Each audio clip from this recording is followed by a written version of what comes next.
Hello everyone, I'm Andrew, also known as Inspector Magnum, and welcome to Retro Review Recommendation, a series where I take a look back at some good old games from the years of old. They may be either obscure, forgotten, or just underrated. By old, I don't mean it has to be at least 20 years old. I'm talking previous generation old, that kind of thing.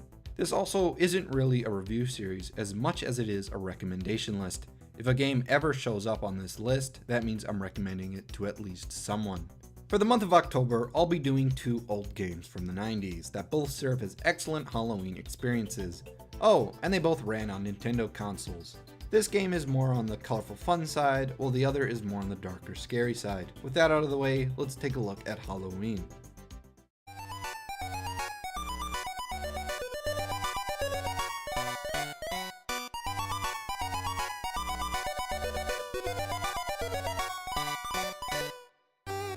When candy wrappers turn orange and jump scares invade our movie theaters, the spirit of Halloween always manages to be accepted by practically everyone who celebrates it. That is, anyone who is an edgy stick in the mud. Most of the time though, it's impossible to not have even a little bit of fun during this time of year, which, when overanalyzed by a psychopath like myself, becomes a little strange. You see, holidays like Christmas have received a really bad rap in recent years, mostly due to the unnecessary commercialization of the holiday. Everything has to be Christmas themed, colored in green and red, Christmas songs on the radio all day every day, annoying Christmas family movies, plaguing ads in movie theaters. This stuff ruins what was originally meant to be a holiday, about the simple joys in life, watching the snow outside, spending time with your family, and enjoying your Blu-ray edition of Die Hard. Everyone knows this. However, Halloween is loved and accepted for the exact opposite reason.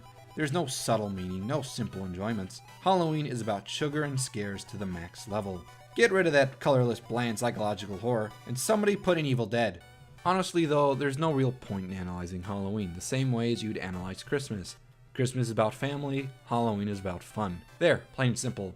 With this philosophical talk out of the way, let's talk about video games. Out of all the holidays to be influenced by, the most common one for video games is obviously Halloween. Now, I'm not just talking about those black, colorless, broken flashlight simulators. I'm talking creepy and colorful action games. Any one of the Doom games comes to mind. Also, a lot of indie games do it too. It's a faithful style to follow, as Halloween games, for whatever reason, seem to age better. Let's go back to the year 1993. A pretty good year for Halloween fans. While unfortunately Evil Dead fans would have to wait until early December for Doom, George Romero fans were well prepared before the summer even ended. I'm of course talking about the SNES classic Zombies Ate My Neighbors. Developed by LucasArts for both the SNES and the Sega Genesis, this game has actually gained more popularity years after its original release, becoming well known as a Halloween cult classic. That's right, this is a cult classic game based entirely around referencing cult classic films. This sounds like a match made in heaven, so let's get started. The main plot of the game is explained right in the title, and in some respects is kind of ingenious. Just by hearing the title, you know it involves zombies, takes place in a good old American suburb, and is most likely from the perspective of a kid, which may result in a bit of a lighter, cheesy tone. So apparently there's a mad scientist who calls himself Dr. Tongue. He lives in a castle and has a bunch of monsters to take over the world. I'm gonna be honest, I never really paid attention to the plot. All I know is you play as two kids, Zeke or Julie, and together you have to fight the monsters back, through neighborhoods, shopping malls, pyramids, and haunted castles. Right off the bat, you may notice two important features that are the sole reason why I love this game. First are the graphics. Not only is it colorful, which is a plus in a zombie games now, but the artwork in this game is downright beautiful, with the use of certain colors for certain levels, giving each level its own distinct character, while not being in your face blinding neon. It looks natural. That looks like grass, and that looks like brick. Sprites are also detailed to an amazing degree, while also maintaining a distinct style. I especially love the bright green zombies, if anything because we don't see much of it anymore. Tangent aside, I love the art style, which only looks better running on a high definition monitor. Okay, here comes the reveal. If you already couldn't tell by the smooth gameplay capture and the fact that you aren't squinting to see the pixels, I'm not running this on an authentic SNES. I am of course running this on an emulator called SNES 9X. I've heard the occasional comment about this emulator not being as good as the more popular ones, however it's worked fine for me with no issues so far. I can have games up and running in seconds, which is more than I can say about official releases. Now, one advantage to emulating this game is being able to appreciate the graphics on their own. There's no blurry image quality covered in artifacts. Set texture filtering to off and appreciate some of the best sprite work on the console. As it stands right now, I'm not entirely sure what stance the SNES community has on emulation. I know some prefer playing on the original consoles, while others appreciate the bigger fan base an emulator draws. And sometimes you run into the weirdos who'll start calling you names even if you bring it up. But in all honesty, the SNES people that I've all interacted with all have been calm and collected on the discussion. So good job, internet. You did something right. The point is, emulators and ROMs weren't created to divert money away from the original video game developer. They were made to extend the life of games that, to new gamers, would be unplayable. You know something's wrong when $40 for a game that came out in 1993 is considered cheap. Hell, you can pick Doom up for $5, and that's practically the Mona Lisa of video games. What I'm trying to get at is that SNES games, and other old games for that matter, are not getting any new fans if said fans have to overpay for those games that, if sold on the PC, would be no more than $5 to $10. If you want to keep the authenticity for whatever reason, I'm not stopping you. In fact, I encourage it. Go keep collecting cool old pieces of technology. It has to be preserved somehow. But for people like me who enjoy the modern luxuries of high definition and key bindings, I'd stick to emulators. The second main reason I absolutely love this game involves the color red. Yep, there's gore. Shooting zombies results in a beautiful smoking pile of blood and guts. And it isn't just zombies. Throughout the game, you'll find yourself pitted against a variety of monsters, all based around a classic horror movie.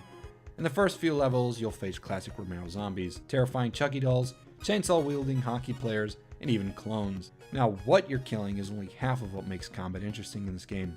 How will you be killing it? Well, am I glad you asked. Being the fact that you're a kid, you don't really have access to crossbows or shotguns. Instead, all you have to utilize is the unconventional weaponry at your disposal. This includes, but is not limited to, Uzi water guns, explosive soda cans, a fire extinguisher, and a bazooka. Already this game has earned some bonus points on creativity alone. Let's talk about the music. It's good. There's some tracks that are downright repetitive, while others that spark the cheesy Halloween vibe. It isn't something that I'd listen to on its own, as the music only helps to set the tone of the game. Aside from that, I don't have much to say about it. It's great to listen to while blowing up demonic dolls to smithereens.